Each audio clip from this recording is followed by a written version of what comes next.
Olá pessoal, tudo bem? Sou o professor Rodrigo Fraga, professor de Física, e hoje eu vou falar sobre o princípio de Arquimedes, ou como muitos conhecem, força de empuxo também, certo?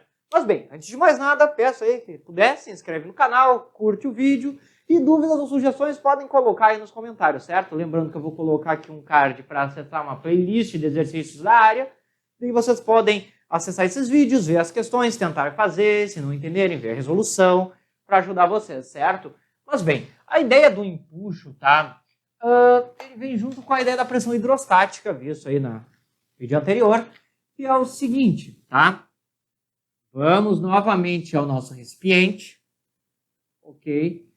Este recipiente vai estar preenchido com um fluido, um líquido, e dentro deste fluido vou colocar um corpo. Tá? Posso pensar numa esfera, certo? O que acontece? Pela questão da pressão hidrostática, nós vamos ter uma diferença de pressão entre esses dois pontos aqui, que eu vou chamar de H e aqui a galinha, pode ser.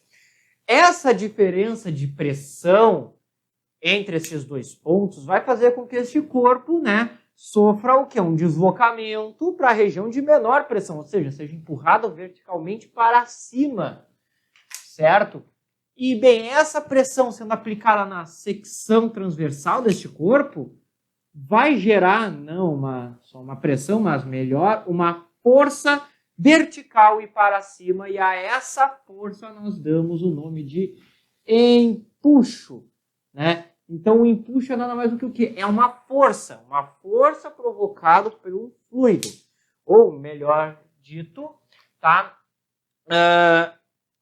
Em alguns livros pode ser encontrado que é a força causada pelo líquido deslocado. Ou seja, quando eu coloquei este corpo aqui, ele deslocou uma quantidade de fluido, certo? Este fluido tenta, vamos dizer assim, aplica uma força de empuxo de forma a querer voltar. Mas, na verdade, aí surge um paradoxo, né?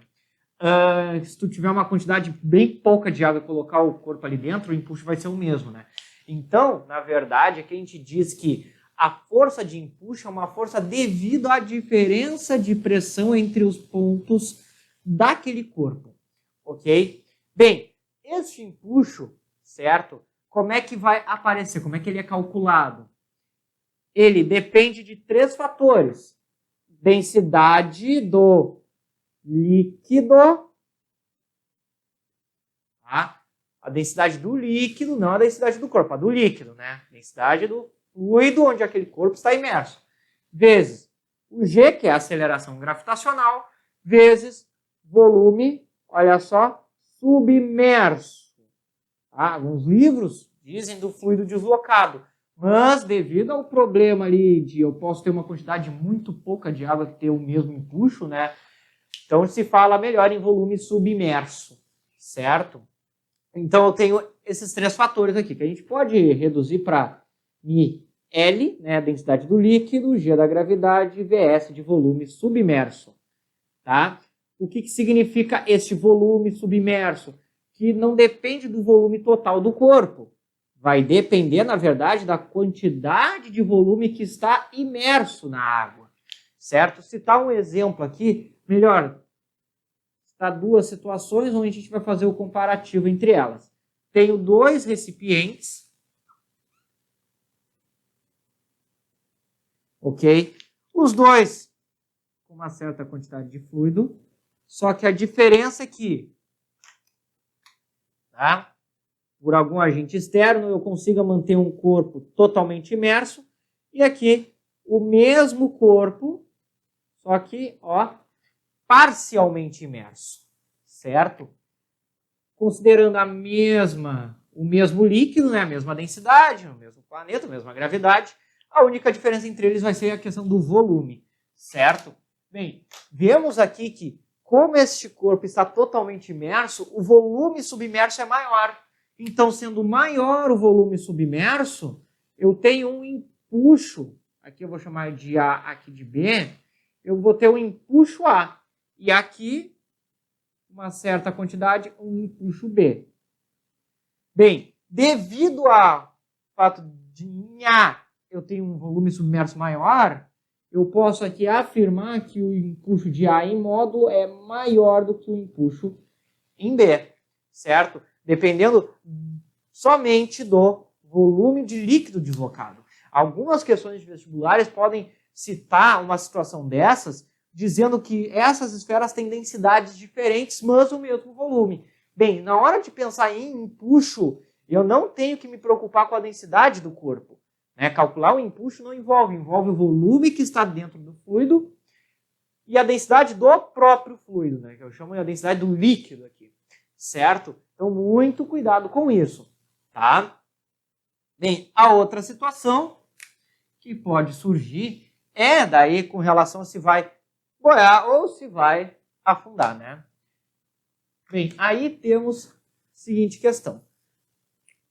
Tendo um certo fluido, tá? Não vou fazer o recipiente aqui. Colocar um corpo aqui, posso colocar ele totalmente imerso, certo?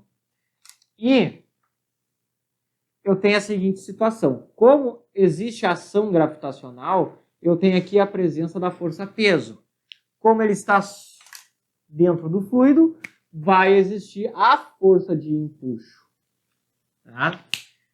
Bem, nisso, tá? Podemos ter três situações distintas, certo? Quais são elas? O empuxo ser maior do que o peso, o empuxo ser igual à força-peso e o empuxo ser menor que a força-peso. Nessas três situações, o que acontece? Olha só, daí cai na parte da dinâmica, lá pensando nas próprias leis de Newton.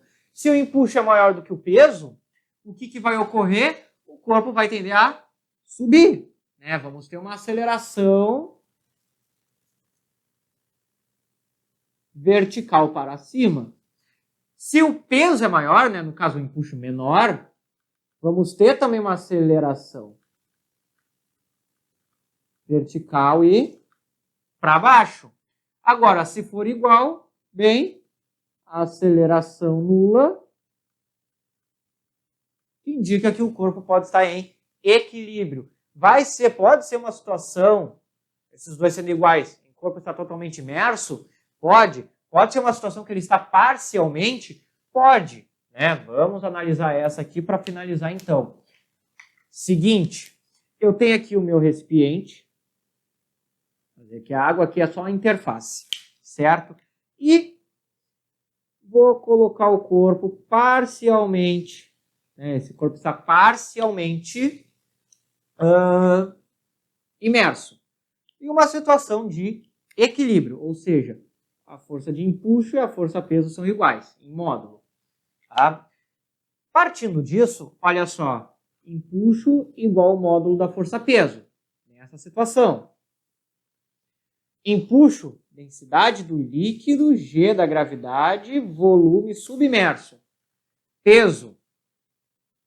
E aí vem um detalhe que peso, olha só, massa vezes o G da gravidade.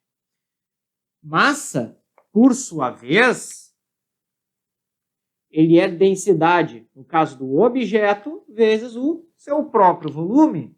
Então, eu posso dizer que o peso é densidade vezes volume vezes o G da gravidade. Tá? Pois isso aqui me dá massa, a massa do corpo daí, certo? Trabalhando com as fórmulas aqui.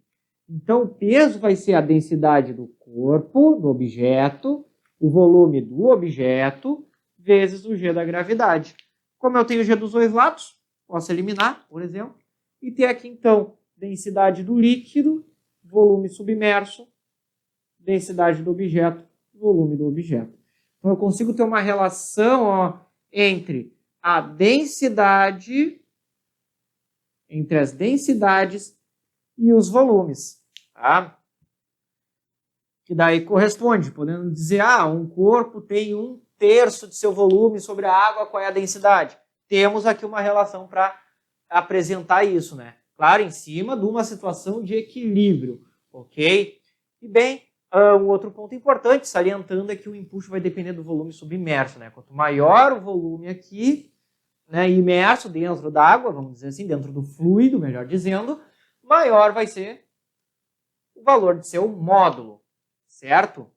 E bem, no âmbito geral, falando de empuxo, era isso, certo, pessoal? Bem, quaisquer dúvidas, peço que possam colocar nos comentários, sugestões também.